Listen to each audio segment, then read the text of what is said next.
हाँ, good morning Tharkar sir. Good morning sir. माझा आवाज येतोय? हा, येतोय सर, येतोय. हा, सर्वांना नमस्कार. आप खुद कर रहे का दीदी? नमस्ते सर. नमस्कार. काशिद मॅडम जॉईन झाल्यात का? क्या क्या अब बता हाँ क्या बता. अब क्यों सगर सर, हॅलो. बता. अब मैं भी वैसे पीछे बोलूंगी. बता.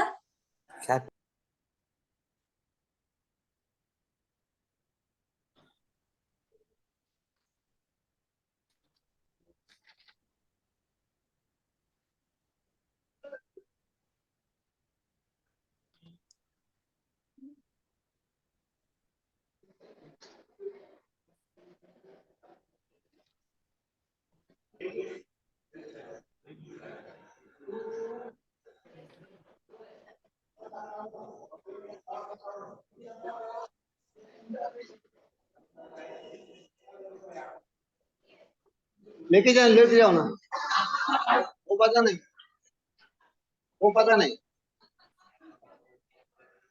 क्या बोली?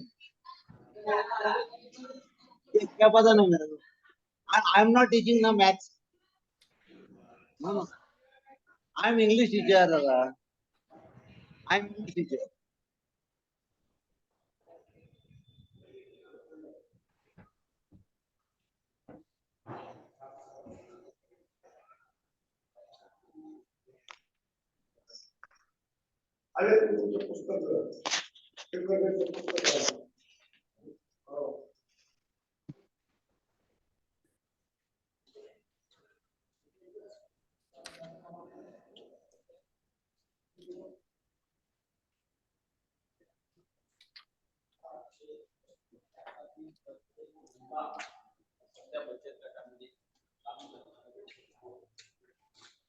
एक धागा उचल.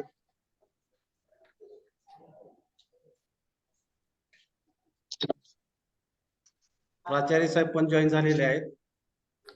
हॅलो. हाँ सर. हा सर, सुरू करू का सर? प्राचार्य साहेब.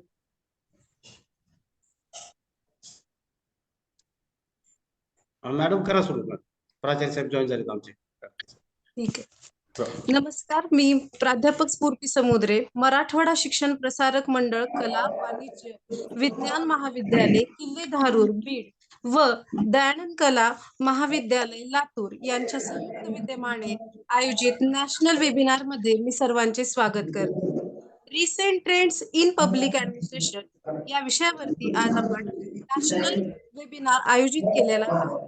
लोकप्रशासनातील बदलत्या परिस्थितींचा आढावा घेण्याच्या उद्देशाने आजचा आपण वेबिनार आयोजित केलेला आहे. वेबिनार मध्ये जॉईन झालेल्या सर्व मान्यवरांचे, प्राध्यापक वर्गांचे व विद्यार्थ्यांचे मी सहर्ष स्वागत करते. कार्यक्रमाची सुरुवात मी त्या ठिकाणी अध्यक्षीय भाषणाने करेन. अध्यक्षीय भाषण करण्यासाठी मी प्राचार्य गोपाळ काकडे सरांना विनंती करते की त्यांनी अध्यक्षीय भाषण करावे. सर.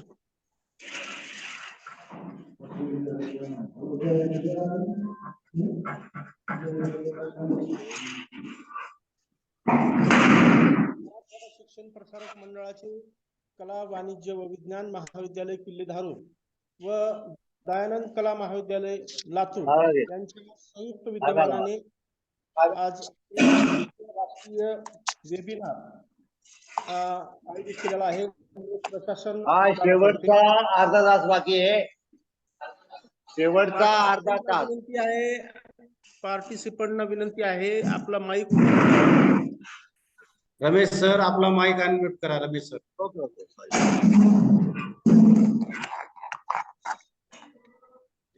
लोक प्रशासन विभाग आयोजित हा राष्ट्रीय वेबिनार. या वेबिनारात वेबिनारचं टायटल आहे लोक प्रशासनातील नवे प्रवाह या विषयावर संपन्न होत आहे. सर्वप्रथम प्राध्यापक, विद्यार्थी सर्वांचे मी स्वागत करतो आणि विशेष स्वागत आजचे रिसोर्स पर्सन आहेत ते प्रोफेसर डॉक्टर पंजाबराव थारकर सर, आमचे मित्र, SRT महाविद्यालय अंबेजोगाई इथून जॉईन झालेले आहेत. त्याचबरोबर दुसऱ्या रिसोर्स पर्सन प्रोफेसर की शिवाजी कॉलेज कन्नड इथून जॉईन झालेले आहेत. त्यांचं मी महाविद्यालयाच्या वतीनं स्वागत करतो. आज या विषयाची गरज लोक प्रशासनातील नवे प्रवाह ही जी गरज आहे, कारण आजच्या आधुनिक युगामध्ये प्रशासन ही एक काळाची गरज आहे होण्यासाठी व्यक्तीमध्ये प्रशासकाचे कौशल्य व व्यक्तिमत्वात गुण असणे आवश्यक आहे. चांगल्या प्रशासक व्यवस्थापक होण्यासाठी व्यक्तीमध्ये सकारात्मकता विकासाच्या दृष्टीने प्रशासकीय कौशल्याचा नितांत गरज आहे. आज आपल्याला पुढच्या वर्षी NEP येऊ घातलेले NEP 2020 आणि त्या NEPच्या अनुषंगाने योग्य शैक्षणिक धोरण राबविण्यात येत आहे. शिक्षण म्हणजेच ज्याला आपण फोन आलता म्हणे त्यांच्या गाडीत झाले सुरस सर, आपल्याला जायचे त्याच्यावर जास्त भर दिलेला आहे. कौशल्य विकास शिक्षण यावर मोठ्या प्रमाणात भर देण्यात आलेला असून विद्यार्थ्यांनी रोजगार मिळवून देण्यासाठी विद्यार्थ्यांनी जास्तीत जास्त कौशल्य आधारित शिक्षण घेणे ही काळाची गरज आहे. आणि या कौशल्य आधारित त्या काळामध्ये प्रायव्हेट क्षेत्रामध्ये किंवा खाजगी क्षेत्रामध्ये रोजगार उपलब्ध आहेत, परंतु आपल्याकडे कौशल्य असणं ही गरजेचं आहे. त्याचबरोबर आपला व्यक्तिमत्व विकास आणि या शिक्षणामध्ये अभ्यासक्रमानुसार ज्या प्रशासनाच्या संधी आहेत त्या लोक प्रशासनाच्या संधी देखील त्या वेबिनारच्या माध्यमातून विद्यार्थ्यांना, प्राध्यापकांना व नवीन रिसर्च करणाऱ्यांना देखील या संधीचा या चर्चासत्रामध्ये लाभ मिळेल अशी मला आशा वाटते. त्याचबरोबर आपल्या आजच्या गोरे सर प्लीज आपला माईक अनम्यूट करा. गोरे सर डिस्टर्ब होत आहे. माहिती देण्यात गोरे सर अशी आशा व्यक्त करतो की आपल्या या वेबिनार मध्ये जास्तीत जास्त प्राध्यापकांनी व विद्यार्थ्यांनी रिसोर्स पर्सनना ऐकून त्यांच्या बरोबर इंटरॅक्शन होईल व याच्यातून काहीतरी चांगलं फलित बाहेर येईल अशी मी आशा व्यक्त करतो. व मी माझा सुरुवातीला जे अध्यक्षीय समारोप आहे थोडासा शेड्यूल आपला चेंज करून मी हे केलेलं आहे, त्याबद्दल दिलगिरी व्यक्त करतो आणि मी माझा अध्यक्ष समारोप संपवतो. जय हिंद, जय महाराष्ट्र. धन्यवाद सर. यानंतर आपल्या कार्यक्रमाचे जे की रिसोर्स पर्सन आहे डॉक्टर पंजाब थारकर सर, पंजाब थारकर सरांचा परिचय देण्यासाठी मी दत्ता जाधव सरांना विनंती करते की त्यांनी त्यांचा परिचय द्यावा. हॅलो, माझा आवाज येतोय? हा येतोय सर. हा सर, मला सुरुवातीला सर्वांना विनंती करायचंय, रिसोर्स पर्सन बोलत असताना त्यांचा फक्त म्हणजे आवाज यावा, दुसऱ्यांचा आवाज येऊ नये, त्यांच्या बोलण्यामध्ये व्यत्यय येऊ नये म्हणून कृपा करून सर्वांनी रिसोर्स पर्सन बोलत असताना आपले जे माईक आहेत ते अनम्यूट करावे, म्यूट करावे. त्यामुळे काय होईल, दुसऱ्या डिस्टर्ब होणार नाही. तर आजचं जे आपला वेबिनार आहे लोक प्रशासनातील नवे प्रवाह, लोक प्रशासनामध्ये काय बदल होत आहेत त्या संदर्भात आपल्या जवळच्याच म्हणजे बीड जिल्ह्यातीलच जे नावाजलेलं महाविद्यालय आहे स्वामी रामानंद तीर्थ महाविद्यालय अंबाजोगाई, या ठिकाणी प्राध्यापक आणि प्राचार्यपदी कार्यरत असलेले आपले विषयातील तज्ज्ञ मार्गदर्शक सर्वांचे डॉक्टर पंजाबराव थारकर सर हे आपल्याला रिसोर्स पर्सन म्हणून लाभलेले आहेत. त्यांचा परिचय करून देण्याचं काम माझ्याकडे सोपवलेलं आहे संयोजकांनी. तर थारकर सर हे लोकप्रशासनाचे प्रोफेसर म्हणून त्या ठिकाणी कार्यरत आहेत. मागील 20 वर्षापासून ते लोकप्रशासनाचं अध्यापनाच्या क्षेत्रात कार्यरत आहेत. तसंच त्यांनी 3 पुस्तकं त्यांनी संदर्भ ग्रंथ लिहिलेले आहेत. त्या संदर्भ ग्रंथामध्ये सुशासन, लोकप्रशासन आणि प्रशासकीय क्षेत्रामध्ये ज्या येऊ घातलेले नवीन बदल गोष्टी आहेत त्या संदर्भात सरांचं चिंतन आणि विवेचन विषयामध्ये सर्वांना माहीत आहेच. तसंच सर अभ्यास मंडळाचे सदस्य सुद्धा आहेत. तसेच सरांनी प्रशासकीय जबाबदारी म्हणजे त्यांच्या महाविद्यालयाचं प्राचार्यपद यशस्वीपणे जवळपास 2.5 ते पावणे 3 वर्ष यशस्वीपणे त्यांनी प्राचार्य पदाची धुरा सांभाळलेली आहे. तसंच लोकप्रशासनाच्या क्षेत्रामध्ये विविध ज्या काही राष्ट्रीय आंतरराष्ट्रीय विविध परिषदा झालेल्या आहेत त्या परिषदामध्ये त्यांनी शोध निबंधाचं वाचन देखील केलेलं आहे. तसेच सर संशोधन मार्गदर्शक आहेत.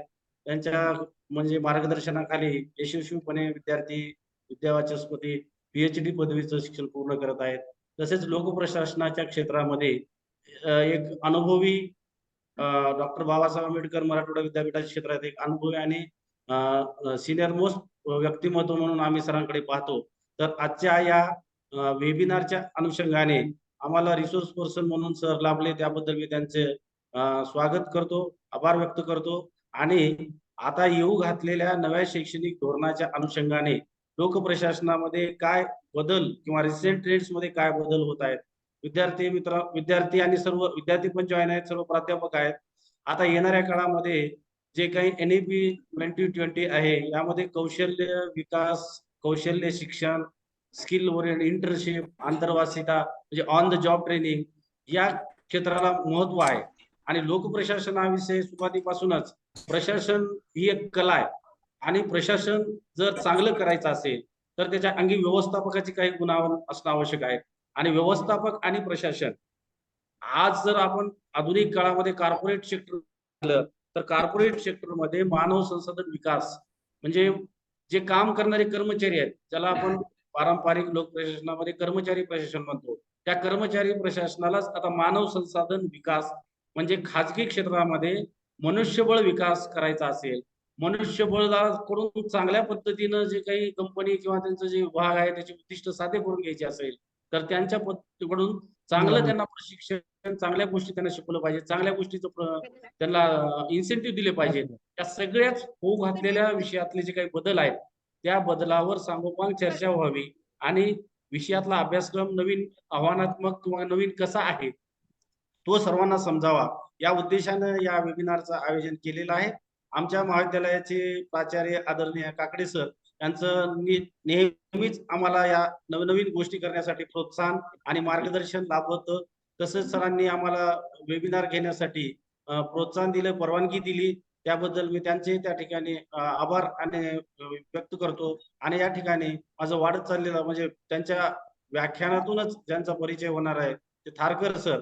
आम्ही एक फोन केला की कुठल्याही कॉलेजचे ऍक्टिव्हिटी असो किंवा काही कार्यक्रम असो सर लगेच एका फोन मध्ये होकार देतात. त्यामधूनच सरांचं जे काही चिंतनशील अभ्यासशील व्यक्तिमत्व आहे मायनस अवरेज मध्ये मायनस करायचं कारण ते वेगवेगळ्या विषय घेतलेले ना मार्गदर्शन मायनस मध्ये एवढं प्लस बघा. बिर्ला पल्ले मॅडम प्लीज आपले माईक तुम्ही बंद करा, तुमचा आवाज येतो. धन्यवाद सर. धन्यवाद सर. 3000, 1000, 2000 आणि 1000 कसबे सर यानंतर 3000, 1000, 2000 प्लीज म्यूट करा ना माईक. विनंती आहे की जाधव सर तुम्ही पोहोचतायत सर, म्यूट करा त्यांना. पोहोचतायत तुम्ही, म्यूट करा त्यांना. धन्यवाद सर. यानंतर मी थारकर सरांना विनंती करते की त्यांनी आम्हाला सर्वांना मार्गदर्शन करावे.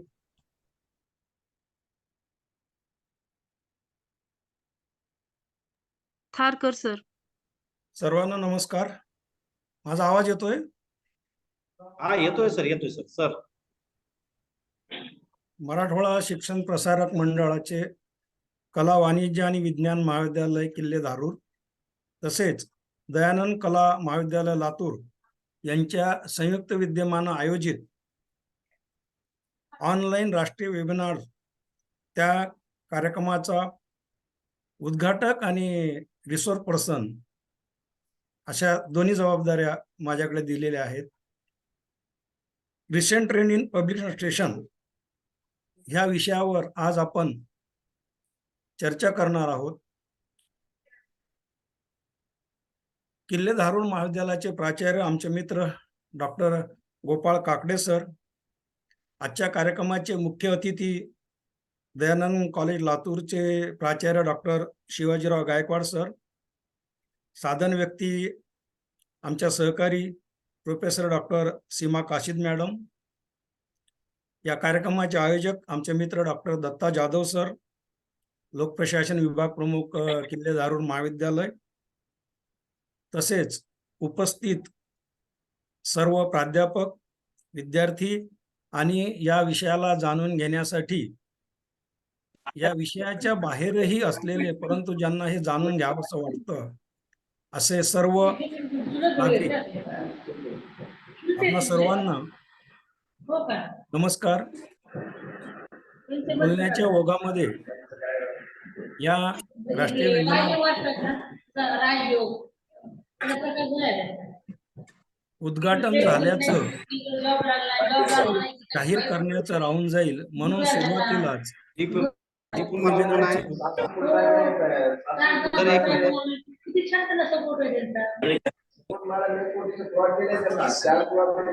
हॅलो,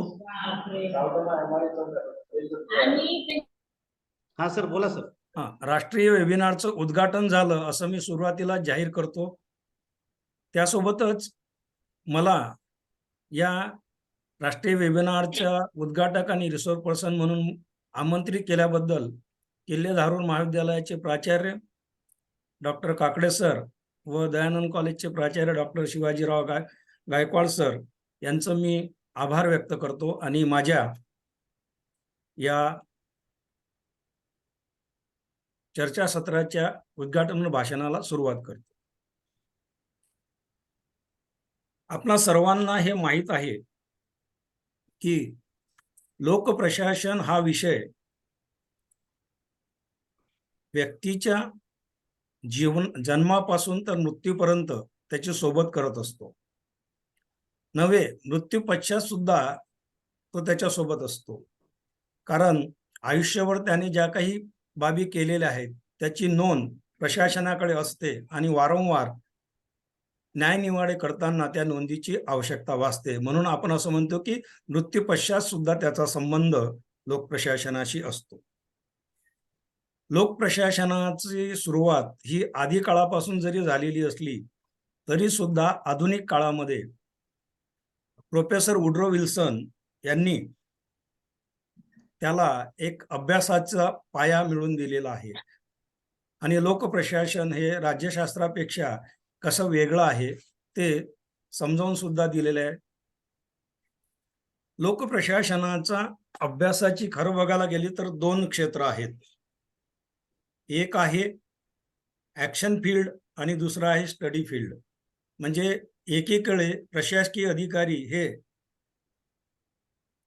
त्यांना शासनाने जी ध्येय धोरणं ठरवलेली आहेत त्या ध्येय धोरणांना कृतीमध्ये म्हणजे अंमलबजावणी करण्याचं काम करतात. तर या विषयाचे अभ्यासक लोकप्रशासनामध्ये दैनंदिन व्यवहार करत असताना, धोरणांची अंमलबजावणी करत असताना, कायदे निर्मितीची प्रक्रिया पार पडत असताना आणि अंमलबजावणीच्या दरम्यान आम्ही अंमलबजावणी पश्चात ज्या काही त्रुटी राहून गेलेल्या आहेत त्याचा अभ्यास करत असतात. आणि अशा दोन्ही पद्धतीनं या लोकप्रशासनाचा आपल्याला अभ्यास करता येतो. या विषयामध्ये वुड्रो विल्सन, गुडनाउ, व्हाईट, विलोबी असे असंख्य विचारवंत आहेत की ज्यांनी वेळोवेळी या विषयामध्ये योगदान दिलेलं आहे. आपल्या या आजच्या वेबिनारमध्ये आपल्याला मर्यादित वेळ असल्यामुळे आपल्याला त्या सगळ्या विषयांना स्पर्श करता येणार नाही. परंतु लोकप्रशासनाचे साधारणतः 6 कालखंड मानल्या गेलेले आहेत आणि या प्रत्येक कालखंडाला वेगवेगळं नाव दिलेलं आहे. आणि लोकप्रशासन हा विषय जेव्हा सुरू झाला, अभ्यासाचं क्षेत्र म्हणून जेव्हा सुरू झाला, तेव्हा त्याच्या पुढे असंख्य अडचणी उपस्थित झाल्या होत्या. सुरुवातीला असं समजलं जायचं की प्रशासक जो आहे, नेता जो आहे, राजा जो आहे, हा जन्माने असतो. पण जेव्हा लोकप्रशासनाचा शास्त्रीय अभ्यास करायची सुरुवात झाली, तेव्हा हळूहळू असं लक्षात आलं की लोकप्रशासन ही केवळ कला नसून ते शास्त्र पण आहे आणि ते तत्वज्ञान पण आहे. आणि मग या अनुषंगानं त्याचा अभ्यास करून कुठल्याही व्यक्तीला उत्कृष्ट प्रशासक होता येऊ शकतं अशी एक धारणा तयार झाली आणि त्या दृष्टिकोनातून त्यावर अभ्यास करण्याची प्रक्रिया सुरू झाली आणि लोकप्रशासनामध्ये नवनवीन सिद्धांत, नवनवीन नियम यांची निर्मिती व्हायला सुरुवात झाली.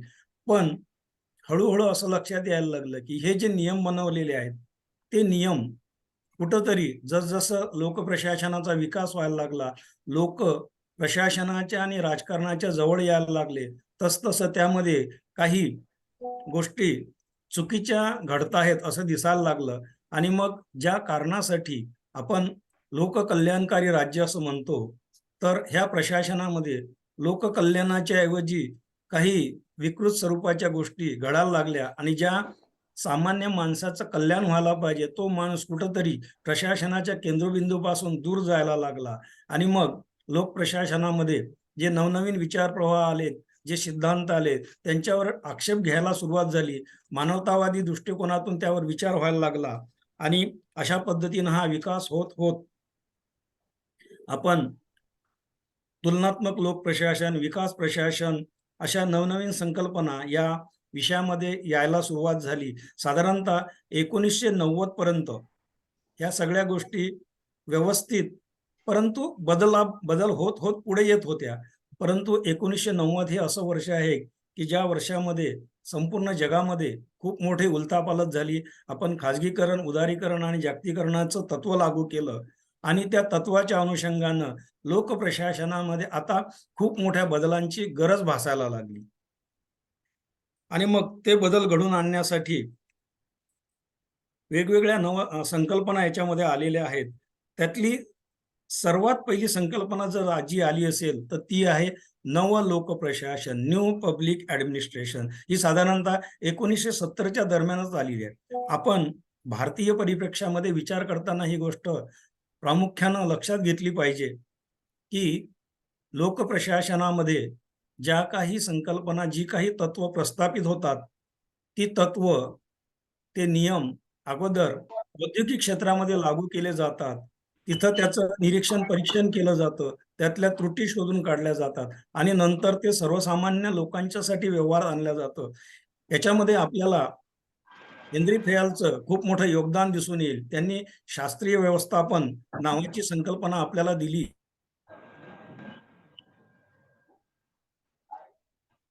सुरुवात केलेली आहे. नवलोकप्रशासन हे का घ्यावं लागलं? त्याचं कारण असं की या नवलोकप्रशासना हे दाखवून दिलेलं आहे की या पारंपरिक प्रशासनामध्ये मूल्य, समता याला काही स्थान नव्हतं, परिवर्तनाला स्थान नव्हतं. आणि मग हळूहळू एक अमेरिकेमध्ये एक लोकप्रशासनामध्ये चळवळ निर्माण झाली आणि या चळवळीच्याच रूपानं आपल्याला नव लोकप्रशासनाची संकल्पना आपल्या पुढे आलेली आहे. त्यानंतर दुसरी एक संकल्पना आपल्या पुढे आलेली आहे, ती आहे न्यू पब्लिक मॅनेजमेंट. साधारणतः 80 ते 90च्या दशकामध्ये ही संकल्पना लोकप्रशासनामध्ये रुळायला लागलेली आहे. हे सगळं सुरू असताना असं लक्षात यायला लागलेलं आहे की शासनाच्या ठरलेल्या पद्धती आहेत, शासन पद्धती. आपण जगामध्ये शक्यतो संसदीय शासन पद्धतीचा किंवा लोकशाही पद्धतीचा स्वीकार केलेला आहे. पण ह्या लोकशाहीच्या तत्वाच्या आधारावर जेव्हा शासनाचा कारभार चालतो तेव्हा असं लक्षात आलेलं आहे की खाजगी प्रशासनामध्ये जसं व्यक्तीला आपल्याला आवडणाऱ्या, किफायतशीर असणाऱ्या, कार्यक्षम असणाऱ्या, काटकसर असणाऱ्या ज्या सेवा आहेत त्या जशा खाजगी प्रशासना मिळतात, लोकप्रशासनामध्ये आपल्याला तसल्या कुठल्याही सेवा मिळत नव्हत्या. म्हणजे शासन ज्या सेवा देईल त्याच सेवा आपल्याला स्वीकाराव्या लागत होत्या, त्याच्या गुणदोषासहित. आणि मग ह्याच्यावर विचार करण्यासाठी की जर आपल्याला जीवन जगायचं असेल, चांगलं जीवन जगायचं असेल तर आपल्याला सेवांची निवड करण्याची सुद्धा संधी असली पाहिजे. ह्या अनुषंगानं लोकप्रशासनामध्ये public choice theory, public choice approach नावाची एक नवीन संकल्पना रुजू झाली आणि मग लोकांना निवड करण्याची संधी मिळायला लागलेली आहे. याचं उदाहरण जर द्यायचं झालं तर एक साधं उदाहरण देता येईल आपल्याला. आपल्याला प्रवास करायचा आहे. प्रवास आपण एसटी नाही करू शकतो आणि प्रवास आपण खाजगी ट्रॅव्हल नाही करू शकतो. याच्यामध्ये दोन गोष्टी साध्य होतात. ज्याच्याकडे ते सहन करण्याची त्याची क्रयशक्ती आहे ती व्यक्ती खाजगी वाहनानं प्रवास करू शकतो, पण सर्वसामान्य लोककल्याणकारी राज्यामध्ये आपण एसटीच्या माध्यमातून प्रवास करू शकतो. असं चॉईस करण्याची संधी लोकांना या संकल्पनेच्या माध्यमातून मिळायला लागलेली आहे. त्यानंतर असं लक्षात यायला लागलेलं आहे की हे सगळं होत असताना हा जो समाज आहे, शासन आपली ध्येय धोरणं बनवताना लोकांना फारसं विचारात घेत नव्हतं.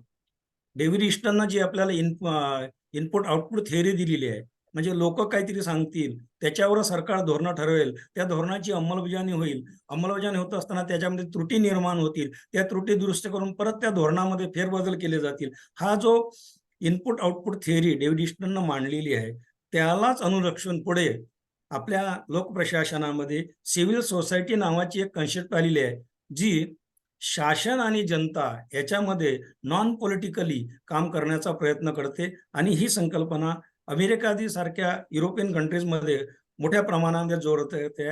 भारतामध्ये अजून पाहिजे त्या प्रमाणामध्ये या संकल्पनेला तेवढा अजून स्वीकारण्यात आलेलं नाही आहे. हळूहळू तो बदलही होणं अपेक्षित आहे, कारण आता या सगळ्या गोष्टी दृष्टीपथात येत आहेत. त्यानंतर रिइन्व्हेंटिंग गव्हर्नमेंट नावाची एक कन्सेप्ट आपल्या लोकप्रशासनामध्ये आलेली आहे. सिटीजन चार्टर नावाची एक संकल्पना लोकप्रशासनामध्ये आलेली आहे. मला सांगायला आनंद वाटेल की लखीना पॅटर्न नावाचा एक कन्सेप्ट आपल्या लोकप्रशासनामध्ये चालतो. त्याचे जनक डॉक्टर अनिल कुमार लखीना हे तेव्हा अहमदनगरचे जिल्हाधिकारी होते आणि ते जिल्हाधिकारी असताना त्यांच्या असं लक्षात आलं की लोकांना आपल्याला उत्कृष्ट सेवा द्यायची असेल तर आपल्याला काहीतरी बदल यामध्ये करावे लागतील. आणि मग तो लखीना पॅटर्न नावाची संकल्पना एक पॅटर्न पुढे आला आणि त्यातूनच आज आपण सेतू किंवा एक एक खिडकी योजना ह्या माध्यमातून आपण या सगळ्या गोष्टीचा लाभ घेत आहोत.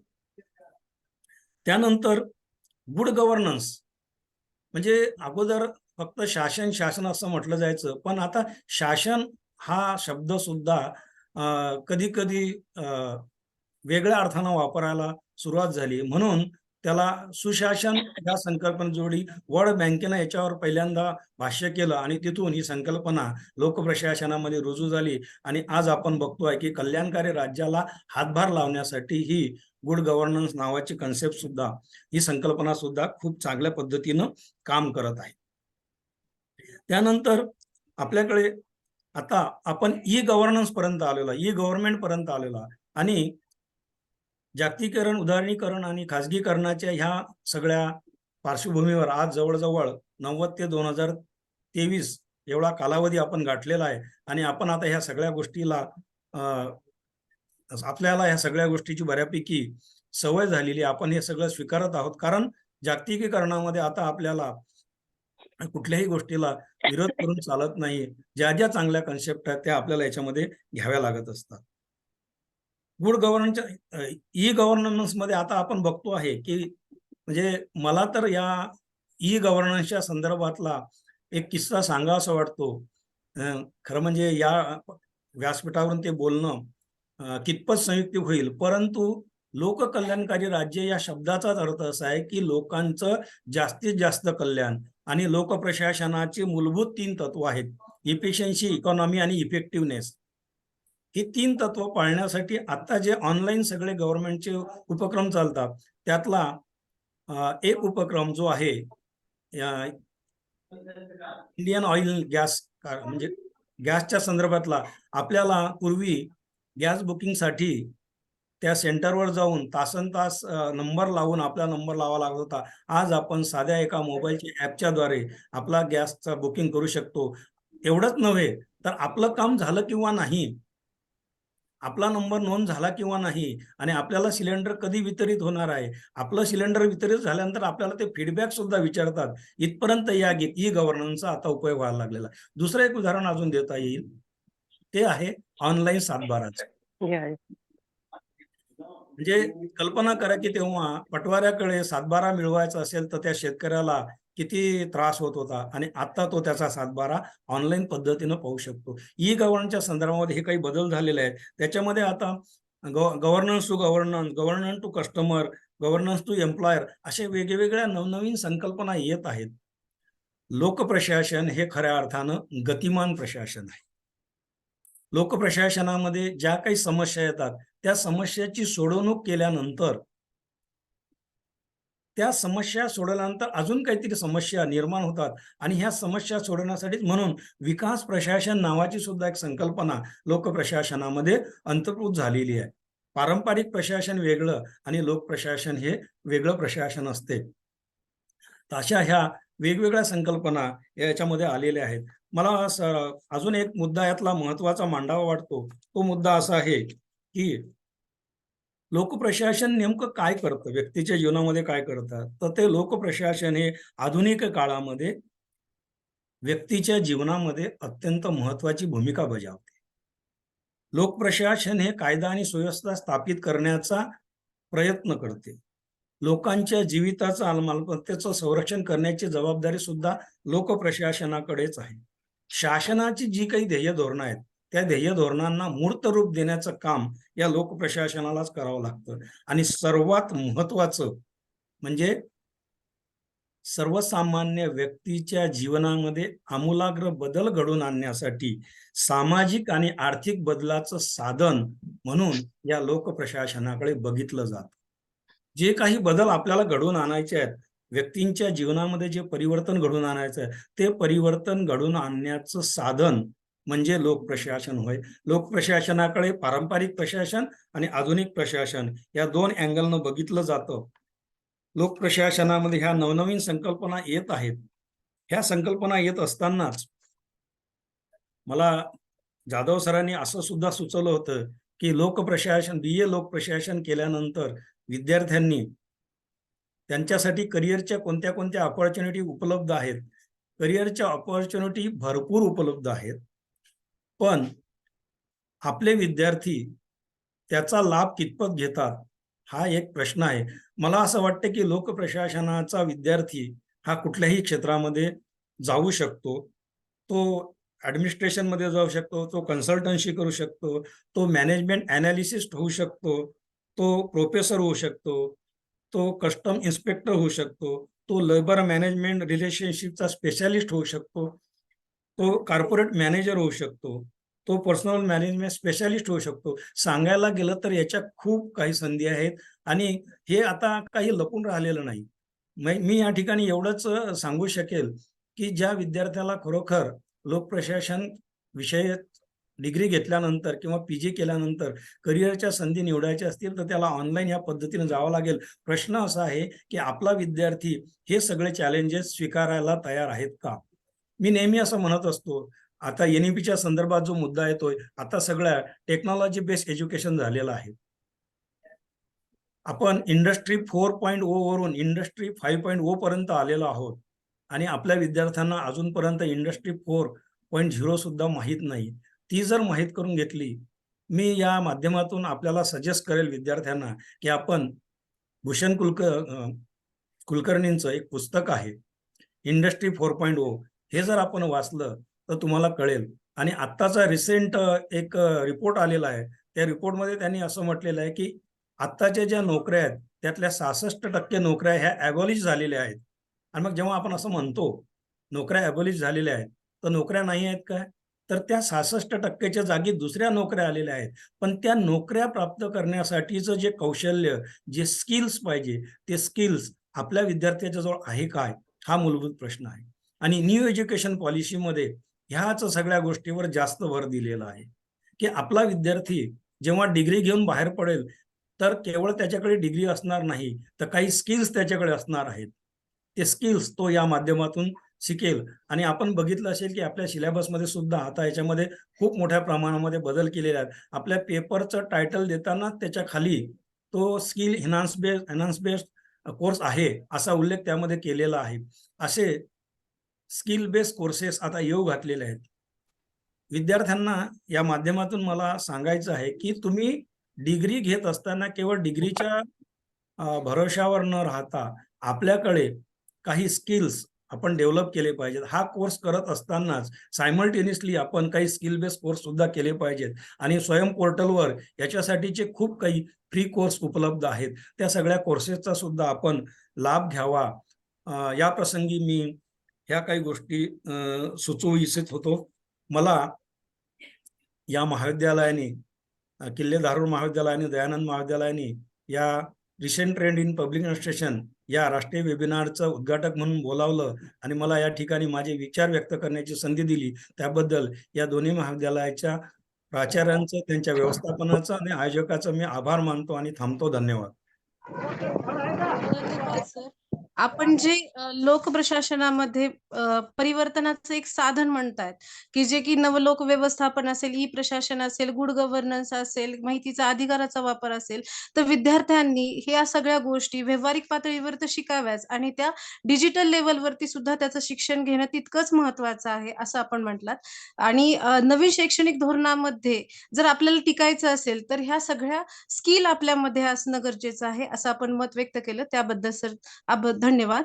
यानंतर आजच्या कार्यक्रमाच्या दुसऱ्या रिसोर्स पर्सन्स आहेत डॉक्टर सीमा कशीत मॅडम. यांचा परिचय करून देण्यासाठी मी दत्ता जाधव सरांना विनंती करते की त्यांनी त्यांचा परिचय करून द्या.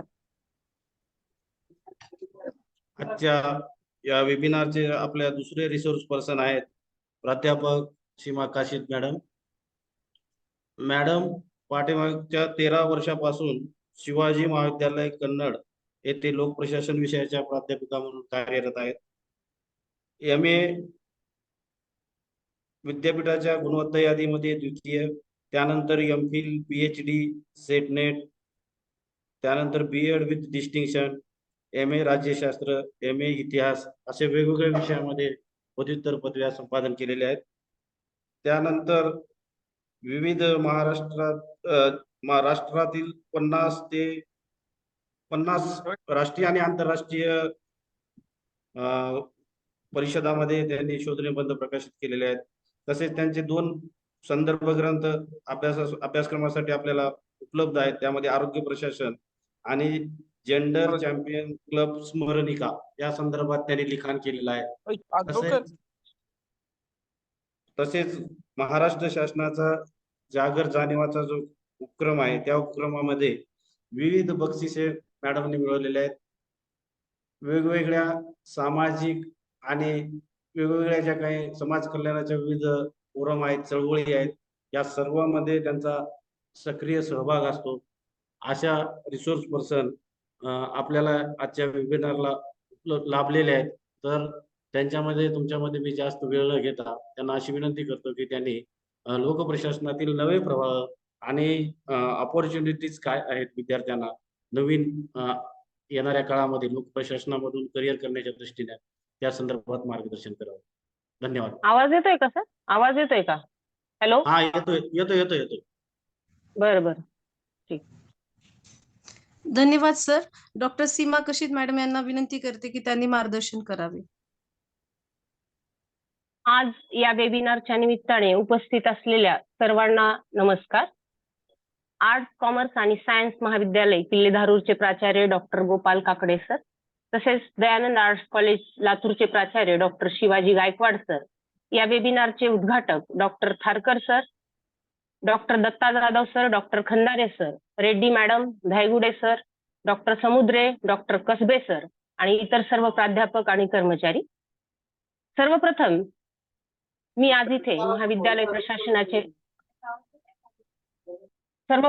या ठिकाणी मी महाविद्यालय प्रशासनाचे आभार मानते की मला या ठिकाणी बोलण्याची संधी दिली.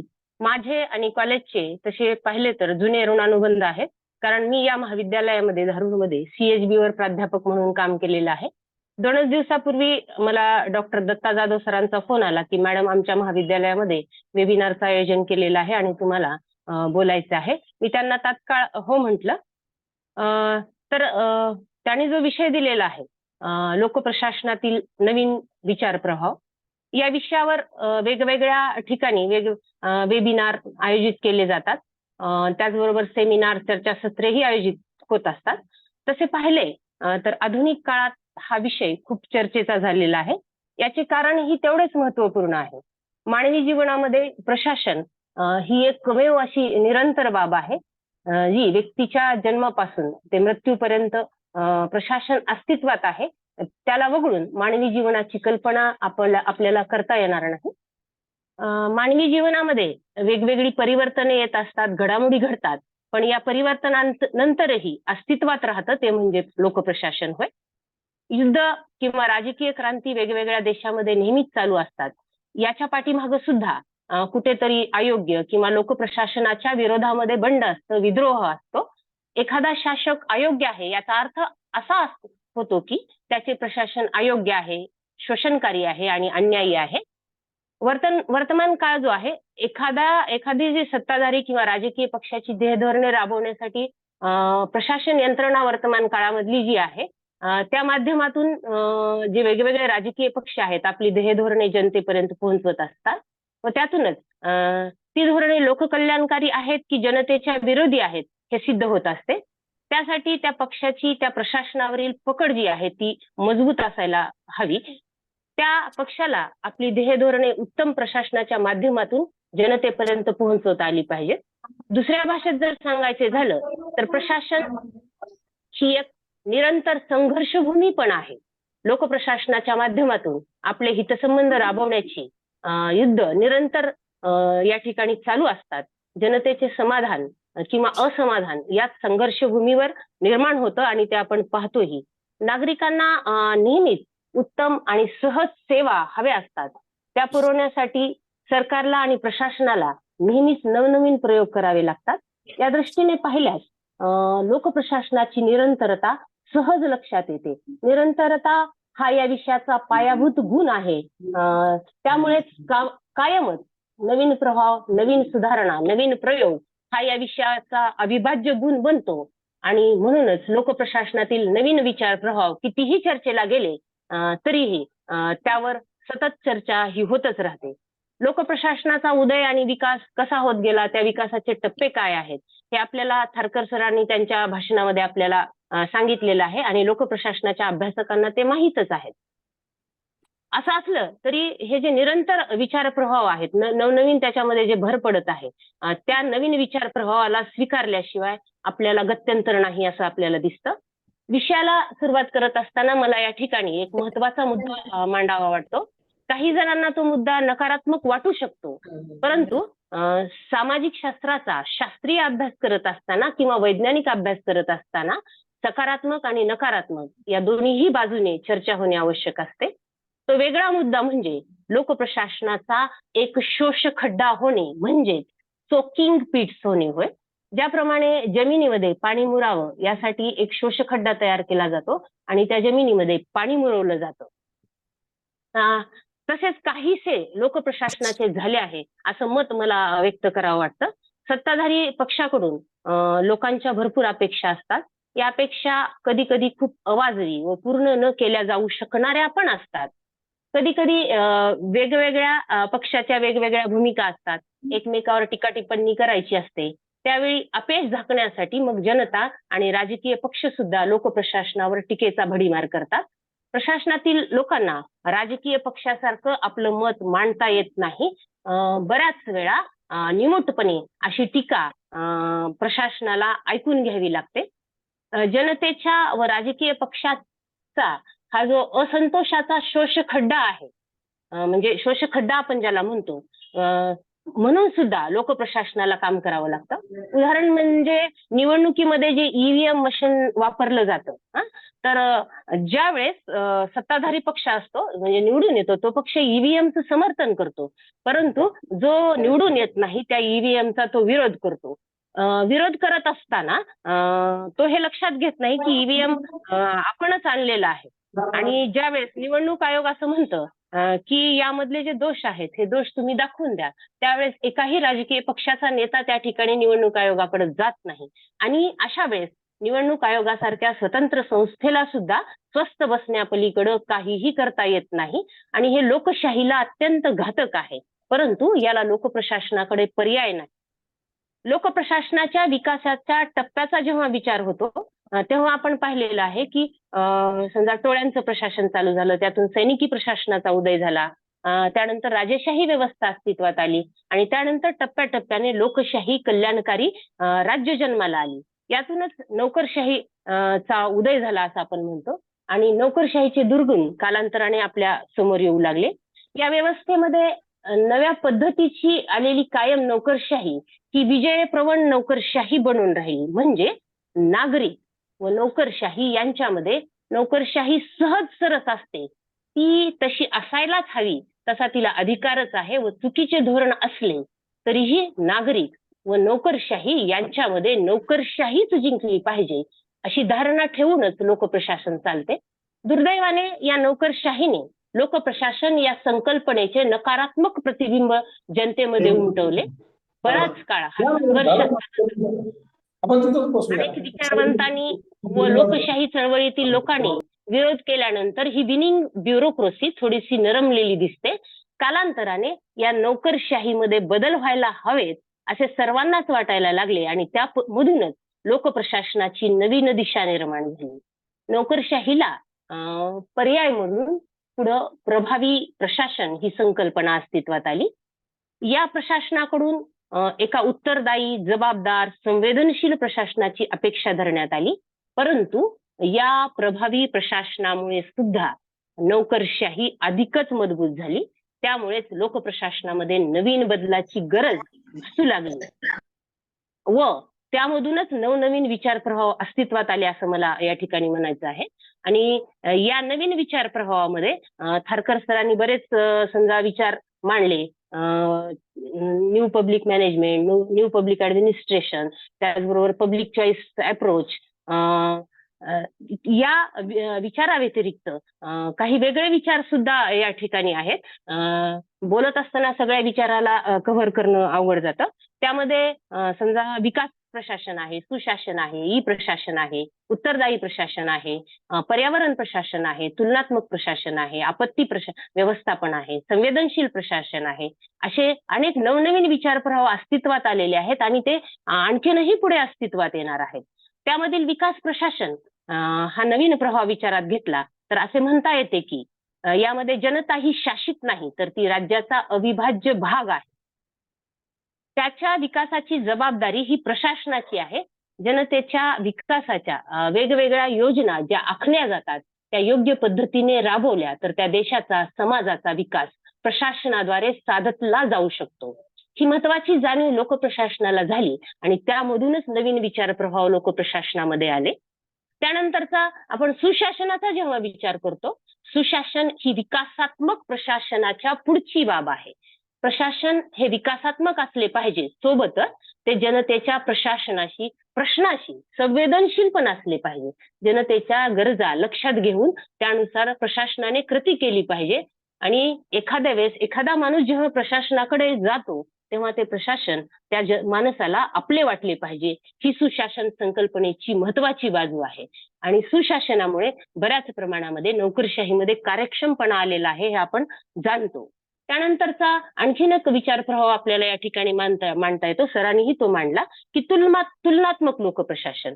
आता या लोकप्रशासनाची गरज का आहे तर तुलनात्मक लोकप्रशासनाचा मुख्य उद्देश जो आहे की जे विकसित देश आहेत त्या विकसित देशातील प्रशासन असो, सामाजिक, आर्थिक किंवा राजकीय व्यवस्थेचा तुलनात्मक अभ्यास करणे आणि त्याचबरोबर समस्यांचा अभ्यास करणे, यामधून नवनवीन सिद्धांताची निर्मिती करता येते आणि विविध देश दुसऱ्या देशाकडून आवश्यक त्या घटकाचा स्वीकार करू शकतात.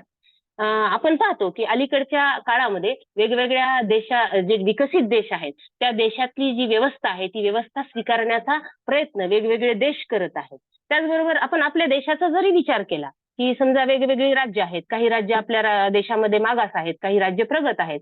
समजा महाराष्ट्राचा जर आपण विचार केला की महाराष्ट्रामध्ये विद्यार्थ्यांसाठी चालू केलेली एबीसी सवलत आहे, किंवा महाराष्ट्रामध्ये महिलांसाठी चालू केलेलं पहिलं विद्यापीठ आहे, किंवा रस्ते जे आहेत बीओटी तत्वावर चालवायला दिले जातात, किंवा रोजगार हमी योजना आहे जी आता केंद्रानं मनरेगा म्हणून स्वीकारलेली योजना आहे. तर तुलनात्मक लोकप्रशासनाच्या माध्यमातून अशा प्रकारे आपल्याला अभ्यास करून विकास साधता येतो. हा सुद्धा एक नवीन विचार प्रवाह आपल्याला या ठिकाणी मांडता येतो. त्यानंतर थारकर सरांनी ई प्रशासनाच्या संदर्भामध्ये आपल्याला सांगितलं की आज आपण ऑनलाईनवर घरी बसल्यावर घरपट्टी असो, नळपट्टी असो, किंवा विमा असो, किंवा रेल्वेचं आरक्षण असो, बसचं आरक्षण असो, बस समजा आणखीन चालू झालेलं नाही, तर ह्या सगळ्या गोष्टी आपण घर बसल्या करू शकतो. त्यामधून आपल्या वेळेची, पैशाची खूप मोठ्या प्रमाणामध्ये बचत होतं. आपण पाहिलं की आपण कोरोना महामारीच्या काळामध्ये ह्या ई प्रशासनाला खूप मोठी गती प्राप्त झालेली होती, कारण बरेचसे कामं आपण त्या काळामध्ये घरी बसून केलेली आहेत. या ई प्रशासनाचे वेगवेगळे फायदे तोटेही आहेत. कारण आपण पाहतो की बरीचशी जनता अडाणी आहे, अशिक्षित आहे, त्यांना या ई सुविधेचा वापर कसा करायचा हे सुद्धा माहित नाही, आणि लोकप्रशासनासमोर ते एक आव्हान आहे की जनतेच्या मनामध्ये या ई प्रशासनाविषयी कशा प्रकारे विश्वास निर्माण करायचा. या वेगवेगळ्या अडचणीमधून लोकप्रशासनाला कार्य करावं लागणार आहे. त्यानंतर आपण दुसरा मुद्दा या ठिकाणी विचारात घेऊ शकतो की समजा ते आहे आपत्ती प्रशासन, तर किंवा आपत्ती व्यवस्थापन आपण त्याला म्हणू शकतो. लोकप्रशासनामध्ये अलीकडच्या काळामध्ये आलेला नवीन विचार प्रभाव तो आहे. प्राचीन आणि मध्ययुगीन काळ जेव्हा होता तेव्हा मनुष्यावर आलेली ही जी आपत्ती आहे ही देवाची इच्छा आहे असा विचार त्या काळी व्हायचा व तो विषय संपवला जायचा. परंतु आधुनिक काळामध्ये जेव्हा आपत्ती येतात तेव्हा त्या आपत्तीमधून नागरिकांना बाहेर कसं काढायचं, नागरिकाचं पुनर्वसन कसं करायचं, हे आज शासन आणि प्रशासन अत्यंत जबाबदारीनं करत आहे. आपण सर्वजण हे जाणतो की आपत्ती ही नैसर्गिक आणि मानवनिर्मित अशा दोन प्रकारच्या असतात. नैसर्गिक आपत्ती टाळल्या जाऊ शकत नाहीत असं म्हणतात, परंतु विज्ञान आणि तंत्रज्ञानाच्या साहाय्याने आपण पाहतो की त्या सुद्धा टाळल्या जाऊ शकतात. याची आशा आज निर्माण झालेली आहे. काही बाबतीत तर नैसर्गिक आपत्ती विज्ञान आणि तंत्रज्ञानाच्या साहाय्याने टाळल्या जात आहे. उदाहरणार्थ चक्रीवादळांचा अंदाज विज्ञान आणि तंत्रज्ञानाच्या साहाय्याने आपल्याला अचूक लावला जाऊ शकतो. त्यामधून होणारी भयंकर जीवितहानी टाळली जाऊ शकते. वादळामुळे होणारे लाखो मृत्यू चक्रीवादळाचा अगोदरच अंदाज आल्यामुळे टाळता येऊ शकतात. अलीकडच्या काळामध्ये सिक्कीम मध्ये जी अतिवृष्टी झाली तिथं ग्लॅशियल लॅक आउटब्रस्ट फ्लड या सेन्सर व्यवस्थेचे अपयश दिसले गेले आहे.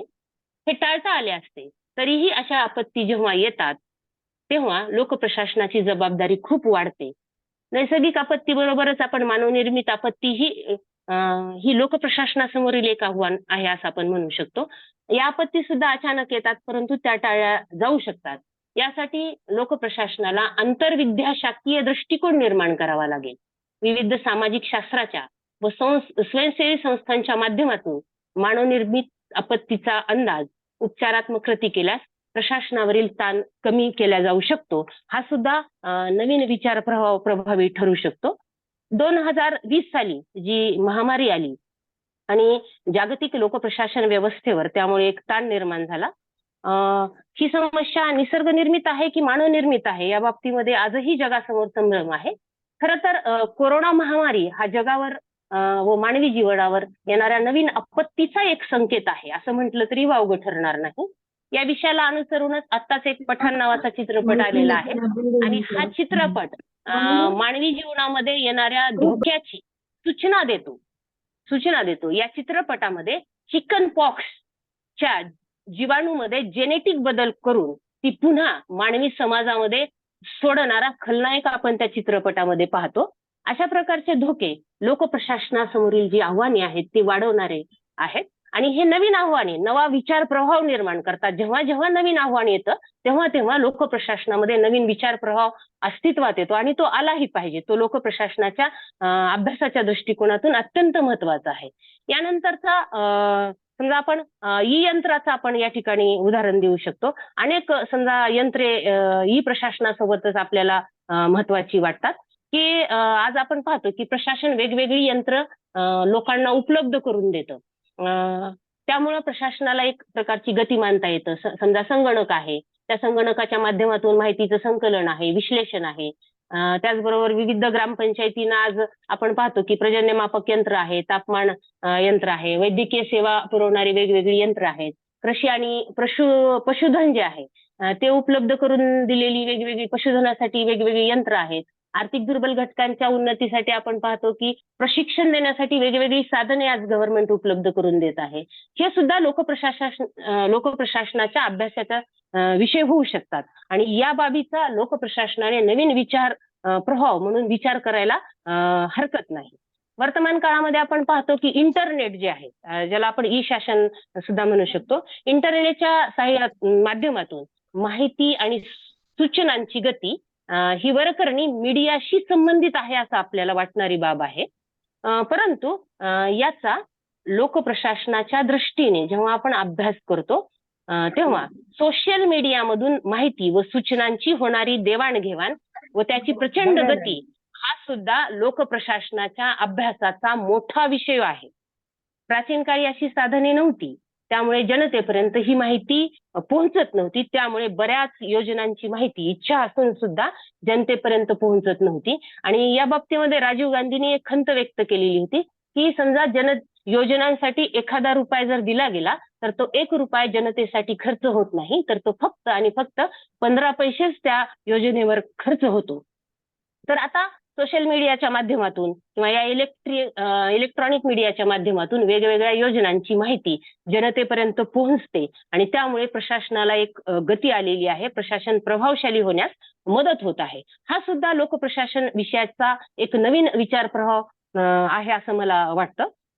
सोशल मीडियाच्या माध्यमातून वेगवेगळ्या गंभीर समस्या निर्माण होतात, परंतु त्या टाळताना सुद्धा लोकप्रशासनावर एक ताण येतो आणि याचा सुद्धा लोकप्रशासनाच्या अभ्यासामध्ये नवीन विचार प्रभाव म्हणून समावेश व्हायला पाहिजे असं मला वाटतं. आपण म्हणतो की प्रशासन हे उत्तरदायी प्रशासन असणं गरजेचं आहे. केवळ सनदा देणं, नोंदी ठेवणं किंवा भौतिक सुविधा पुरवणं, विकास साधणं एवढंच काम प्रशासनाचं अपेक्षित आहे असं म्हटलं जातं. जीवनावश्यक वस्तू जनतेपर्यंत पोहोचणं हे प्रशासनाचं प्राथमिक कर्तव्य आहे. भारतामध्ये काही भागामध्ये उत्तमरित्या अन्नधान्य पोहोचवलं जातं, काही भागामध्ये पोहोचवलं जात नाही. तर याच्यासाठी ओरिसातील कालाहंडी येथे अन्नाच्या कमतरतेमुळे वेगवेगळे मृत्यू झालेले आहेत. महाराष्ट्राचं जर उदाहरण घेतलं तर नंदुरबार जो जिल्हा आहे त्यामध्ये आदिवासी समाज जो आहे तो तिथं सुद्धा कुपोषणाने वेगवेगळे मृत्यू झालेले आहेत. अशा वेळी प्रशासनाला खडबडून जाग येते आणि ती जाग आल्यानंतर प्रशासनाने वेगवेगळ्या योजना आखलेल्या आहेत आणि त्या योजनामधून आज परिवर्तन होत असल्याचं आपल्याला दिसत आहे. आणि अशा प्रकारच्या ह्या ज्या पुरवण्याच्या बाबी आहेत ह्या लोकप्रशासनाच्या नवीन विचार प्रभावामध्ये आपण अभ्यासणं गरजेचं आहे. खरं तर जीवनावश्यक वस्तूचा पुरवठा या पलीकडं आपण एक जबाबदार किंवा उत्तरदायी प्रशासन म्हणून पाहणं गरजेचं आहे. प्रशासनामध्ये अन्नधान्याबरोबरच ज्ञान देणाऱ्या वेगवेगळ्या संस्था आहेत.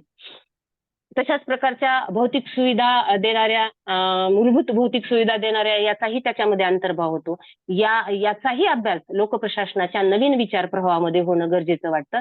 आरोग्य व्यवस्था असो किंवा अन्न सुरक्षाबाबत प्रशासनाचे प्रयत्न असोत, या वस्तू गरजू व्यक्तीपर्यंत कशा पोहोचतील पोहोचवण्यासाठी शासनानं प्रयत्न करणं गरजेचं आहे. आणि त्यामध्ये जरी त्या पोहोचत असल्या तरी सुद्धा आज सुद्धा त्यामध्ये अनेक सुधारणाला वाव आहे आणि हा सुद्धा नवीन लोकप्रशासनाचा एक नवीन विचार प्रभाव होऊ शकतो असं मला वाटतं.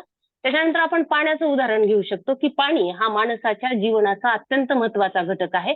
पाण्याशिवाय मानवाचं अस्तित्व असू शकत नाही असं म्हटलं जातं.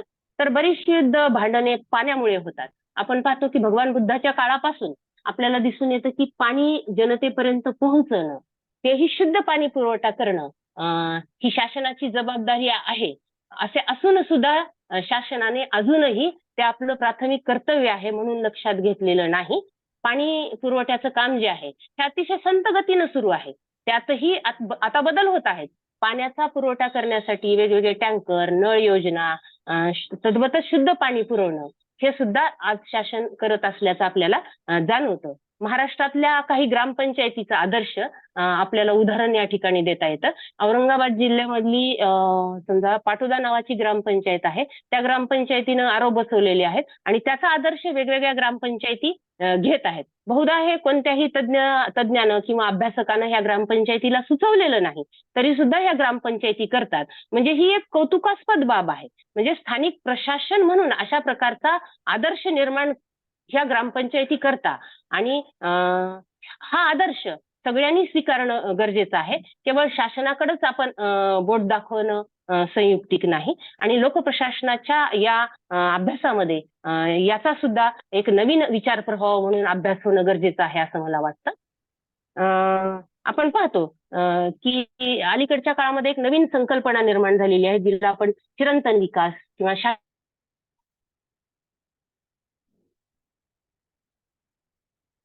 आणि मानवी जीवनासाठी बाब आहे. मानव निसर्गाची खूप मोठ्या प्रमाणात लूट करत आहे. मानवाच्या हाती आज अजस्त्र अशी यंत्र आलेत आणि या यंत्राच्या आधारावर मानव ती लूट करत आहे. एखाद्या साधनांचा लाभ घेणं वेगळं आणि त्या साधनांचा पूर्णच त्याचं अस्तित्व लयाला जाईल या पद्धतीनं ती साधनं वापरणं ही खूपच वेदनादायी आणि विनाशकारी अशी गोष्ट आहे. पर्यावरण प्रेमी असो, निसर्ग प्रेमी असो, वारंवार या संदर्भामध्ये मानवाला जागरूक करत आहेत, परंतु याकडे फारसं कुणाचं लक्ष नाही. आज आपण पाहतो की यामुळे जागतिक हवामानामध्ये बदल झालेला आहे, मानवी अस्तित्व संकटात येत आहे. या बाबतीमध्ये वेगवेगळ्या परिषदा, चर्चासत्र होतात. अमेरिकेसारखा देश सुद्धा, या देशानं सुद्धा अणुऊर्जेसाठी लागणारं जे तंत्रज्ञान आहे जॉर्ज बुश काळामध्ये भारताला दिलं. याचं प्रमुख कारण हे होतं की भारताने जगात होणाऱ्या कार्बन उत्सर्जन कमी होण्यासाठी आपली भूमिका पार पाडावी. यासाठी भारतीय प्रशासन, अमेरिका प्रशासन सोबतच वैज्ञानिक यांनी उत्तम सहकार्य ठेवून काम केल्यामुळे भारतामध्ये अणुऊर्जेचा मोठा पाया घातला गेला व भविष्यामध्ये भारत जो कार्बन उत्सर्जन करणारा देश बनणार होता त्यास पायबंद घातला गेला. यामध्ये प्रशासनाची भूमिका महत्वपूर्ण ठरलेली आहे. त्याच्यानंतर ग्रीन एनर्जी ही संकल्पना अलीकडच्या काळातली वर्तमान प्रशासनासाठी कळीचा मुद्दा बनलेली आहे. मोठ्या कंपन्या व कार्यालयीन विजेचा वापर कमी करावा यासाठी लागणारं तंत्रज्ञान, ते तंत्रज्ञान वापरण्यासाठी प्रोत्साहन भारतीय प्रशासन देत आहे. यासाठी केंद्र आणि राज्य सरकारने ग्रीन ऑडिट, ग्रीन पॉइंट्स ही संकल्पना राबवली आहे. मोठ्या कंपन्या व संस्था किंबहुना विद्यापीठे आणि महाविद्यालय याचंही ग्रीन ऑडिट होत आहे. पर्यावरण वाचवण्यासाठी मोठ्या संस्थांनी किती प्रयत्न केले यासाठी महाराष्ट्र शासनातर्फे महाविद्यालयांना छत्रपती शिवाजी वनराई पुरस्कार सुद्धा शासन देतं आणि आमच्या महाविद्यालयाला हा पुरस्कार मिळालेला आहे. हे मला या ठिकाणी अभिमानानं सांगावं वाटतं. शासनामार्फत पर्यावरण संतुलनासाठी हा म्हणजे राखण्यासाठी केलेला खूप मोठा एक प्रयत्न आहे असं आपल्याला या ठिकाणी म्हणता येतं. ग्रीन एनर्जी निर्माण व्हावी यासाठी सौर ऊर्जा, हवेपासून निर्माण होणारी ऊर्जा असो किंवा पाण्यापासून निर्माण होणारी ऊर्जा या संकल्पना शासन खूप प्रभावीपणे राबवत आहे. मागील काही वर्षापासून ग्रीन एनर्जी निर्माण होण्याचं प्रमाण वाढलेलं आहे. जवळपास ते 5 पट झाले असं आपण म्हणू शकतो. प्रशासनाने कॉर्पोरेट जगतामध्ये कंपन्यांनी ग्रीन ऑडिट व ग्रीन पॉइंट्स कॉर्पोरेट जगताला देणं चालू केलेलं आहे. म्हणजे एखादी कंपनी पर्यावरणपूरक काम करत असेल तर त्या कंपनीला काही बाबतीमध्ये आर्थिक सूट देण्यात येते. जर आर्थिक सूट देता आली नाही तर त्यांना ग्रीन पॉइंट्स देण्यात येतात, त्याचा त्यांना फायदा होतो. उदाहरणार्थ इन्फोसिस सारखी जी कंपनी आहे त्यांनी या दृष्टीने पाऊल उचललेलं आहे. तर भारतातल्या बदलणाऱ्या लोकप्रशासनाचे हे खूप मोठे उदाहरण म्हणून आपल्याला सांगता येतं. यासाठी पोल्युशन डिपार्टमेंट व एनर्जी सेक्टर यातील प्रशासनाचं फार मोठं या ग्रीन एनर्जीमध्ये योगदान आहे असं या ठिकाणी मी नमूद करू इच्छिते. आता आधुनिक काळामध्ये पुढचा मुद्दा कडे वळत असताना आधुनिक काळामध्ये जी ध्येयधोरणे ठरवली जातात, जे शासन ध्येयधोरण ठरवतं ते धोरण ठरवत असताना प्रशासनामधले जे अनुभवी लोक आहेत त्यांचा फायदा घेतं. त्याचबरोबर समाजामध्ये, सामाजिक क्षेत्रामध्ये काम करणाऱ्या लोकांची मतं शासन विचारात घेतं. धोरणांचं विश्लेषण योग्य पद्धतीनं करणं, त्यांचे पर्याय सुचवणं हे सुद्धा आपल्यासारख्या नागरिकाचं एक प्रथम कर्तव्य आहे असं मला वाटतं. त्या दृष्टीने विचार केल्यामध्ये धोरण निर्मितीमध्ये प्रशासन हा जो घटक आहे हा घटक अत्यंत महत्वपूर्ण आहे. अनेक प्रशासकांनी कॉर्पोरेट जगतातील लोकांनी लिहून ठेवलेले अनुभव आहेत, त्यांचे आत्मचरित्र आहेत किंवा त्यांचे लेख आहेत. उदाहरणार्थ आपण किरण बेदी, मीरा बोरवणकर यांचे अनुभव आपल्याला फायदेशीर ठरू शकतात. सोबतच कॉर्पोरेट जगतातील उच्च पदावरील CEO आहेत, त्यांचे विचार सुद्धा, त्यांचे अनुभव सुद्धा आपल्याला फायदेशीर ठरू शकतात. यामधून लोकप्रशासनाचे अभ्यासक नवीन विचार स्वीकारून प्रशासनामध्ये आवश्यक असलेले बदल आणि नवीन ध्येय धोरण उत्तम पद्धतीने मांडू शकतात असं मला वाटतं. आणि ही आपल्या सगळ्यांची जबाबदारी आहे लोकप्रशासनाचे अभ्यासक म्हणून. त्याच्यानंतर मला जाधव सरांनी सांगितलं की आता जे धोरण आहे ज्याला आपण राष्ट्रीय शैक्षणिक धोरण असं म्हणतो, NEP, तर हे धोरण च्या संदर्भामध्ये थोडंसं बोला असं म्हटलेले होते. म्हणजे हा विषय एवढा मोठा आहे की विषयाची मांडणी करत असताना खूप साऱ्या गोष्टीला टच करणं राहून जातं. तर भारताने अलीकडेच राष्ट्रीय शैक्षणिक धोरण स्वीकारलं. यासाठी शासनाने वेगवेगळ्या तज्ज्ञ लोकांची नियुक्ती केलेली होती. संदर्भ हाच की ध्येय धोरण ठरवत असताना सरकार प्रशासनातील अनुभवी लोकांचे विचार लक्षात घेतं. राष्ट्रीय शैक्षणिक धोरण उच्च शिक्षणाशी निगडीत असल्यामुळे तो आपल्या चर्चेचा मोठा कळीचा मुद्दा आहे. शिवाय प्रशासनिक दृष्ट्या राष्ट्रीय स्तरापासून ते तालुका स्तरापर्यंत शैक्षणिक प्रशासनामध्ये यामुळे मोठे बदल होणार आहेत. या बद्दलच्या दृष्टिकोनातून पाहिल्यास लोकप्रशासन नवीन पद्धतीनं अभ्यासावं लागणार आहे. भारत सरकारने आपल्या नागरिकांना वेगवेगळ्या प्रमाणपत्राच्या संरक्षण व सहज वापरासाठी इलेक्ट्रॉनिक पद्धतीने डिजी लॉकर ही सेवा उपलब्ध करून दिली आहे. उदाहरण द्यायचे असेल तर वाहन चालवण्याचा परवाना डिजी लॉकरच्या माध्यमातून किंवा आधार कार्ड डिजी लॉकरच्या माध्यमातून एखादा नागरिक इलेक्ट्रॉनिक फॉर्मॅट मधून तो सहजपणे सोबत बाळगू शकतो. उच्च शिक्षणाच्या दृष्टिकोनातून जेव्हा आपण पाहतो तेव्हा मागील 2 वर्षापासून आपण पाहतो, आपण ऍडमिशन करतो, विद्यार्थ्यांना DigiLocker, academic bank of credit अर्थात ABCID काढायला लावून आपण प्रवेश देत आहोत. याचा फार मोठा फायदा विद्यार्थ्यांना होणार आहे. कारण हे सगळे जे कागदपत्र आहे ते त्यांना त्यांच्या मोबाईलमध्ये कधीही पाहता येणार आहे. त्याच्यानंतर आपण राष्ट्रीय शैक्षणिक धोरणामध्ये मल्टिपल एक्झिट व एंट्री हे 2 महत्वपूर्ण बदल केलेले आहेत. या बदलानुसार विद्यार्थ्यांना उच्च शिक्षण व्यवस्थेमध्ये प्रवेश घेणं सहज होणार आहे. आवश्यकता भासल्यानंतर तो प्रवेश काढून त्यांना घेताही येणार आहे, म्हणजे त्यामधून त्यांना बाहेर पडता येणार आहे. नंतर इच्छा झाल्यावर ते प्रवेश घेऊ शकणार आहेत. आधीचं जे शैक्षणिक धोरण आहे त्या शैक्षणिक धोरणामध्ये अशा प्रकारची लवचिकता नव्हती. जर विद्यार्थ्याला जर एखादं शिक्षण आवडत नसेल तर त्याला ते समजा न घेणे हा चॉईसच त्याच्याजवळ नव्हता. परंतु नवीन शैक्षणिक धोरणामध्ये मात्र विद्यार्थ्यावरील ही बंधने कमी झालेली आहेत. विद्यार्थी आपल्या मताप्रमाणे, आपल्या मनाप्रमाणे आज शिक्षण घेऊ शकत आहे. हा सुद्धा एक मोठा बदल आहे. आणि या धोरणामध्ये कौशल्य विकास ही मूळ संकल्पना आहे. थारकर सरांनी सांगितलं त्या बाबतीत. कौशल्य विकास ही संकल्पना केंद्रबिंदू मानून हे धोरण ठरवलेलं आहे. लोकप्रशासन या विषयाचा जेव्हा आपण अभ्यास करतो त्यातील नवीन शैक्षणिक बदलाचा आणि प्रभावाचा अभ्यास करत असताना विद्यार्थ्यामध्ये कौशल्य विकास होणे महत्वाचे आहे. लोकप्रशासन रोजगार मिळवण्याची क्षमता वाढावी हा मुद्दा केंद्रस्थानी म्हणून लोकप्रशासनाच्या अभ्यासामध्ये आज बदल होणे गरजेचे आहे. लोकप्रशासन विषयाच्या अनुषंगाने विचार केल्यास विद्यार्थ्यांना 2 प्रकारे रोजगार अभिमुख शिक्षण दिले जाते. एक आहे प्रत्यक्ष रोजगार देणारं शिक्षण. यामध्ये प्रशासकीय सेवामधून आपण पाहतो की तहसीलदार आहेत, जिल्हाधिकारी आहेत, वेगवेगळे अधिकारी आहेत, त्याचबरोबर शिक्षक आहेत, प्राध्यापक आहेत. ह्या संध्या विद्यार्थ्यांना उपलब्ध होतात लोकप्रशासनाच्या. त्याचबरोबर आपण पाहतो की पाश्चिमात्य देशामध्ये सुद्धा लोकप्रशासनाला खूप मोठ्या प्रमाणामध्ये वाव आहे. लोकप्रशासन करणाऱ्या विद्यार्थ्यांना खूप मोठ्या प्रमाणामध्ये रोजगाराच्या संधी त्या ठिकाणी उपलब्ध आहेत. पाश्चिमात्य देशामध्ये शहरी प्रशासन आहे, संस्थात्मक प्रशासन आहे. अशा वेगवेगळ्या रोजगाराच्या संध्या त्यांना त्या ठिकाणी उपलब्ध आहेत.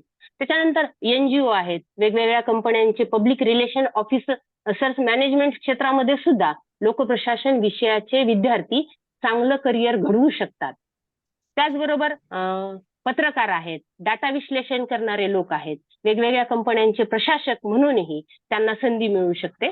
मला असं म्हणायचं की जेव्हा वर्गामध्ये विद्यार्थी येतो, समजा आपल्याकडे नवीन विद्यार्थी येतो, प्रशासनाच्या दृष्टिकोनातून विचार केला तर त्याला लोकप्रशासन हा विषयच माहीत नसतो आणि अलीकडच्या काळामध्ये तर विद्यार्थ्यांना कसं शिकवायचं हा प्रश्न निर्माण होतो, कारण बऱ्याचशा गोष्टी त्यांना माहिती नसतात आणि लोकप्रशासन हा विषय तर किंबहुना खूप नवीन विषय आहे. तर सुरुवातीला मला असं वाटतं की लोकप्रशासनाचा एक प्राध्यापक म्हणून की विद्यार्थ्यामध्ये आपण संभाषण कौशल्य विकसित केलं पाहिजे, वाचन कौशल्य विकसित केलं पाहिजे, त्याच्यानंतर श्रवण कौशल्य विकसित केलं पाहिजे. म्हणजे ह्या बेसिक गरजा आहेत आणि त्या माध्यमातून सुद्धा विद्यार्थ्यांना वेगवेगळ्या करिअरच्या संधी त्या ठिकाणी उपलब्ध होऊ शकतात. समजा एखाद्या विद्यार्थ्यामध्ये आपण भाषा कौशल्य विकसित केलं तर तो उत्तम ट्रान्सलेटर होऊ शकतो, उत्तम दुभाषक तो होऊ शकतो.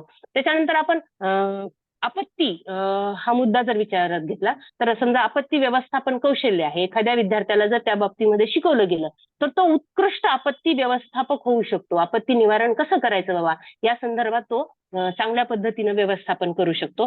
त्याच्यानंतर आपण एक पर्सनॅलिटी डेव्हलपमेंट नावाचा समजा जी कन्सेप्ट आहे त्या संदर्भात सुद्धा आपल्याला लोकप्रशासनाच्या प्राध्यापकांना काम करता येऊ शकतं. जर आपण त्यांना त्या संदर्भामध्ये जर योग्य पद्धतीनं शिक्षण दिलं तर तो एक कोच ऑफ पर्सनॅलिटी डेव्हलपर म्हणून सुद्धा तो आपली समजा काम तो पाहू शकतो, त्याला त्या ठिकाणी संधी उपलब्ध होऊ शकते कोच म्हणून. त्याच्यानंतर विद्यार्थ्यामध्ये मला असं वाटतं ह्या नवीन विचार प्रवाहामध्ये वेगवेगळी सामाजिक आणि नैतिक मूल्य रुजवणं गरजेचं आहे. आज आपण पाहतो की सगळीकडे आपल्याला भ्रष्टाचाराचं चित्र दिसतं आणि लोकप्रशासनामध्ये अभ्यास करत असताना आपल्याला आपण भ्रष्टाचार हा विषय विद्यार्थ्यांना शिकवतो, परंतु भ्रष्टाचार कमी झाला होण्यासाठी त्यांची काय भूमिका आहे, त्यांनी काय केलं पाहिजे, त्यांच्यामध्ये कोणते विचार रुजले पाहिजेत, याचा सुद्धा आपण याचं सुद्धा विद्यार्थ्यांना आपण शिक्षण देणं गरजेचं आहे असं मला वाटतं. आणि त्याच्यानंतर ह्या सिलेबसची निर्मिती करत असताना अभ्यास मंडळाची भूमिका खूप मोठ्या प्रमाणामध्ये राष्ट्रीय शैक्षणिक धोरणामध्ये वाढलेली आहे. त्या अभ्यास मंडळाचाही मी एक सदस्य आहे. जेव्हा आम्ही त्या अभ्यास मंडळावर वेगवेगळ्या विषयाच्या अनुषंगानं चर्चा करतो तेव्हा असं लक्षात येतं की विद्यार्थ्यांमध्ये म्हणजे विद्यार्थ्यांना फक्त आज पारंपरिक लोकप्रशासनाचं शिक्षण देऊन चालणार नाही, तर त्यांना आधुनिक हे जे वेगवेगळे नवनवीन बदल आहेत, म्हणजे जेवढ्या नवीन नवीन प्रश्न निर्माण होणार आहेत, समस्या निर्माण होणार आहेत, तसे तसे नवीन विचार प्रवाह या ठिकाणी अस्तित्वात येणार आहेत. तर त्या नवीन नवीन विचार प्रवाहाच्या अनुषंगानं सिलेबसची निर्मिती झाली पाहिजे आणि विद्यार्थ्यांना अधिकात अधिक कसं चांगलं शिक्षण देता येईल, त्यांना रोजगाराच्या या शिक्षणामधून कशा संध्या मिळतील याचा विचार करणं गरजेचं आहे असं मला वाटतं. आणि या ठिकाणी या विषयावर बोलण्यासारखं खूप काही आहे, परंतु वेळेच्या अभावी या विषयाच्या प्रत्येक अँगलला स्पर्श होणं शक्य नाही, परंतु जेवढं मला या ठिकाणी मांडता येईल तेवढं मांडण्याचा प्रयत्न केला. आणि मांडत असताना एखाद्या वेळेस तो वेग जास्तीचा असू शकतो, कारण हे सगळे मुद्दे मांडायचे समजा तर तो वेळ समजा आपण जर खूप वेळ घेतला तर त्याला खूप वेळ लागणार आहे आणि ऐकणारे सुद्धा बोर होऊन जातात आणि त्यांना असं वाटतं की हे म्हणजे काय चालू आहे. आणि मला असं वाटतं की मी या विषयाच्या अनुषंगानं थोडाफार प्रयत्न केलेला आहे त्या विषयाला समजा न्याय देण्याचा. या बाबतीमध्ये वेगवेगळी मतमतांतर असू शकतात आणि विद्यार्थी जर काही जॉईन असतील तर या विषयाच्या अनुषंगानं त्यांना जर काही प्रश्न पडलेले असतील किंवा प्रश्न असतील तर त्यांनी ते विचारावे. कुणाला प्रश्न आहेत का हे जाधव सरांना मी आधी विचारते. हॅलो. हा मॅडम आपण प्रश्न घेऊया. जर कुणाला काही विचारायचं असेल तर प्रश्न विचारू शकता. कुणाला विचारायचं तर प्रश्न काय माहिती. मॅडम आपण अतिशय सुंदरपणे विश्लेषण केलेलं आहे. चांगल्या पद्धतीने आपण माहिती देण्याचा प्रयत्न केलेला आहे, त्याबद्दल आपले धन्यवाद. कोण विचारणार आहे काय प्रश्न? हा सर, मॅडम आणि सरांनी खूप व्यवस्थित असं आपणाला सर्वांना व्यवस्थित मार्गदर्शन केलंय. आवाज येतोय का? हा येतोय सर, हो प्लीज हो. सर. हा हा सर, मी पण प्राध्यापक आहे बरं बोला. सिन्नर कॉलेज. तर व्यवस्थित असं मार्गदर्शन केलेलं आहे सरांनी पण आणि मॅडमनी पण. तर माझा प्रश्न असा होता का ही नवीन नवीन टेक्नॉलॉजी हम्म. सर्व विद्यार्थी आणि प्राध्यापकांनी आत्मसात केली पाहिजे. म्हणजे हम्म. जसं पूर्वी एखाद्याला लिहिता वाचता येत नव्हतं तर तो अडाणी होता. आजच्या हम्म. काळात असा प्रॉब्लेम झालेला आहे का प्रत्येक गोष्टीमध्ये टेक्नॉलॉजी आलेली आहे. प्रत्येक गव्हर्नमेंटनी ई गव्हर्नमेंट असं हे आत्मसात हम्म. केलेलं आहे. तर ज्याला ई गव्हर्नमेंट किंवा ईमेल किंवा ज्या नवीन नवीन टेक्नॉलॉजी आत्मसात करता येणार नाही तर त्यांना आज अडाणी म्हटलं जाईल. तर आता अडाणीचीच व्याख्या आता बदलून चाललेली आहे. अडाणी म्हणजे जो टेक्नॉलॉजीचा वापर करणार नाही तोच अडाणी. तर माझा प्रश्न म्हणजे माझं असं मत होतं का मॅडमने आणि सरांनी खूप मार्गदर्शन केलं, मोलाचं मार्गदर्शन केलं. त्यामुळे मी त्यांचे आभार मानतो. प्रश्न लक्षात आला नाही सर तुमचा. नाही नाही, प्रश्न प्रश्न नाही म्हणजे माझं म्हणजे हे केलं मी. प्रश्न नव्हताच ऍक्च्युली माझं चाल. हा. Okay okay sir, thank you sir, thank you. आता थोडक्यात जर सांगायचं झालं तर पंडित जवाहरलाल नेहरू यांनी आपल्या देशामध्ये मिश्र अर्थव्यवस्थेचा स्वीकार करत असताना आधुनिक भारताच्या विकासाची तीर्थक्षेत्रे असं सार्वजनिक उपक्रमाचं वर्णन केलं होतं.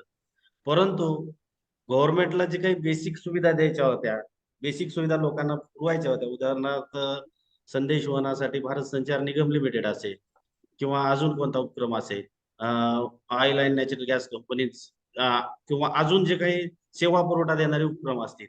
परंतु काळाच्या ओघामध्ये जर यामध्ये बदल नाही केला तर काय अवस्था होते याचं विश्लेषण किंवा याचं वर्णन आता तुम्हाला दिसतच आहे. म्हणून लोकप्रशासनानं कल्याणकारी राज्याचं स्वप्न, प्रशासकीय राज्य, वेलफेअर स्टेट याबरोबरच काळाच्या ओघात बदल स्वीकारले पाहिजेत. लोकप्रशासन नफ्याचं तत्व नाही, परंतु नफा नाही आणि जनसेवा आणि नफा याच्यामधलं जे सुवर्ण मध्य आहे, म्हणजे नवीन काही गोष्टी आत्मसात केल्याशिवाय, जसं सरांनी आता सांगितलं की अडाणीची व्याख्याच बदललेली आहे. जसं प्रत्येक शासनाच्या योजनेमध्ये शासनाचा हळूहळू तंत्रज्ञानावरचा विश्वास वाढत आहे आणि तंत्रज्ञानामधून जो प्रशासनाचा अपव्यय आणि कार्यक्षमता आणि काटकसर हे तत्व त्या ठिकाणी साध्य होऊ लागले. त्यामुळं तंत्रज्ञानाचा वापर लोकांना सुलभपणे, सविस्तरपणे त्या ठिकाणी सेवा मिळू लागली ती. त्यामुळं तंत्रज्ञान, आता डीबीटी नावाचं एक कन्सेप्ट आहे. आता एखाद्या गोष्टीला सरकारला जर अनुदान देत असताना एखाद्या विषयावर मोठ्या प्रमाणामध्ये वित्तीय तरतूद करून सुद्धा जर ती रक्कम लोकांपर्यंत जात नसेल तर डायरेक्ट बेनिफिट ट्रान्सफरच्या नावाने आधार लिंक्ड बँक अकाउंट्स मध्ये म्हणजे 50% ती रक्कम वाचून लोकांना जास्त फायदा मिळू लागला. म्हणजे मला या ठिकाणी हे सांगायचंय की आपल्या विषयातल्या विद्यार्थ्यांना जे काही नवीन, आता एनईपी मध्ये तर ते स्किल, कौशल्य, नवीन ऑन द जॉब ट्रेनिंग म्हणजे त्या ठिकाणी विद्यार्थ्यांना मिळणारच आहे. परंतु त्याबरोबर विषयामध्ये येणाऱ्या जे काही नवीन सध्या आहेत, मानव संसाधन व्यवस्थापन, ह्युमन रिसोर्स डेव्हलपमेंट, त्यानंतर कॉर्पोरेट सेक्टर्स मध्ये जनतेच्या तक्रारी म्हणजे जनतेचा फीडबॅक मिळवण्यासाठी विशेषतः त्याला जास्त महत्व देण्यात येतं. तर त्यामध्ये ग्रीव्हन्स अँड रिड्रेसल मेकॅनिझम आपल्या पब्लिक ऍडमिनिस्ट्रेशन मध्ये आहे, आपण कर्मचारी प्रशासनाचा अभ्यास करतो. परंतु ग्रीव्हन्स अँड रिड्रेसल मेकॅनिझम नावाचा जो प्रकार आहे तो कॉर्पोरेट सेक्टरमध्ये मोठ्या प्रमाणामध्ये अलीकडच्या काळात वापरण्यात येत आहे. त्याच्यामध्ये आपला जो ग्राहक वर्ग आहे त्या ग्राहक वर्गाला जास्तीत जास्त संतुष्ट किंवा जास्तीत जास्त चांगल्या पद्धतीने सेवा दिली तर तो ग्राहक आपल्यापासून दूर जाणार नाही आणि आपल्या उपक्रमाचा नफा त्या ठिकाणी वाढेल. म्हणून येणाऱ्या काळात प्रत्येक कंपनी, प्रत्येक उपक्रम म्हणजे खाजगी क्षेत्रामध्ये जे काही जॉब आहेत, आता आपण पाहतो सरकारचं पहिलं कर्तव्य कायदा सुव्यवस्था आणि लोककल्याण. मग कायदा सुव्यवस्था राखणारा जर पोलीसच कंत्राटी पद्धतीने नियुक्त करण्यात येत असेल म्हणजे नफा तोट्याचा विचार करून, तर मग म्हणजे अजून शासनामध्ये काय बदल येऊ पाहत आहेत किंवा येणार आहेत याची नांदी किंवा याचे बदलाचे चाहूल आपण घेऊन विद्यार्थ्यांना नवीन नवीन कौशल्य जसं आर्टिफिशियल इंटेलिजन्स, डेटा सायन्स, अजून समजा काय मी सांगितलं आता जे ग्रीव्हन्स अँड रिड्रेसल मेकॅनिझम, अजून ज्या काही समजा डेव्हलपमेंट ऍडमिनिस्ट्रेशन किंवा office administration, e governance, E administration, त्यामध्ये किंवा हेल्थ ऍडमिनिस्ट्रेशन, आउटसोर्सिंगच्या जे काही कंपन्या आहेत त्यामध्ये जर विद्यार्थ्यांना नव्यानं जे काही येऊ घातलेले क्षेत्र आहेत त्याच्यात रोजगार निर्माण होणार आहेत. तशा दृष्टीनं आपले जर अभ्यासक्रम, आपले जे जर सर्टिफिकेट कोर्स, आता मला सांगायला त्या ठिकाणी आनंद वाटेल, आमच्या म्हणजे डॉक्टर बाबासाहेब आंबेडकर मराठवाडा विद्यापीठाने जसं पार्लमेंटरी स्टडीज नावाचा एक नवीन सर्टिफिकेट कोर्स सुरू केलेला आहे. आपण पाहतो महाराष्ट्रामध्ये MIT government school, MIT school of governance पुण्याला आहे. तिथं काय केलं जातं की राजकीय नेतृत्व विकसित करण्यासाठी ज्या काही गोष्टी आवश्यक आहेत पॉलिटिकल लिडरशिप डेव्हलपमेंट करण्यासाठी, त्याचा एक कोर्स त्या ठिकाणी त्यांनी डिझाईन केलेला आहे. तो या कोर्सची अंमलबजावणी सुरू आहे आणि चांगल्या पद्धतीनं म्हणजे सेल्फ फायनान्स बेसवर तो कोर्स सुरू आहे. तिथं चांगल्या पद्धतीनं म्हणजे फीस देऊन लोक तो कोर्स करत आहेत. तर अशा पद्धतीनं नवे नवे जर कोर्स आपण विषयामध्ये आणू शकतो तर आपल्या विषयाला म्हणजे विद्यार्थी आपल्या विषयाकडे येतील, विद्यार्थ्यांना आपल्या विषयातून रोजगार मिळेल असं मला वाटतं. अजून कुणाला काही प्रश्न विचारायचा असेल तर प्लीज विचारा. हा शेंडगे विचारा. शेंडगे विहार.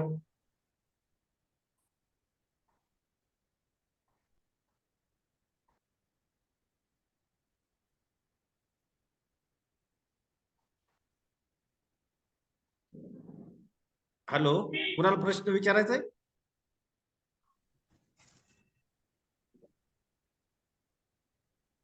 मॅडम हा घ्या. Thank you sir. मॅडम खूप खूप धन्यवाद तुमचे की आमचं एक विचार करण्याची पद्धतीच तुम्ही आम्हाला म्हणजे बदलून दिली की संकल्पना त्याच्यामध्ये काय विचार प्रवाह असतो आणि त्या विचार प्रवाहामध्ये आपल्याला कुठले आव्हाने येऊ शकतात, नेमक्या समस्या कोणत्या येऊ शकतात, म्हणजे think digital and go digital असं मला वाटलं मॅडम. त्याबद्दल मी तुमची खूप आभारी आहे आणि कार्यक्रमाच्या आभार प्रदर्शनासाठी मी डॉक्टर उर्मिला रेड्डी मॅडम यांना विनंती करते की त्यांनी आभार मानावे. थँक्यू. कृतज्ञतेचा आपल्या हलका करण्यात थोडा भार मानतो तुमचे मनापासून आभार. Good afternoon everyone. I am doctor Urmila Reddy.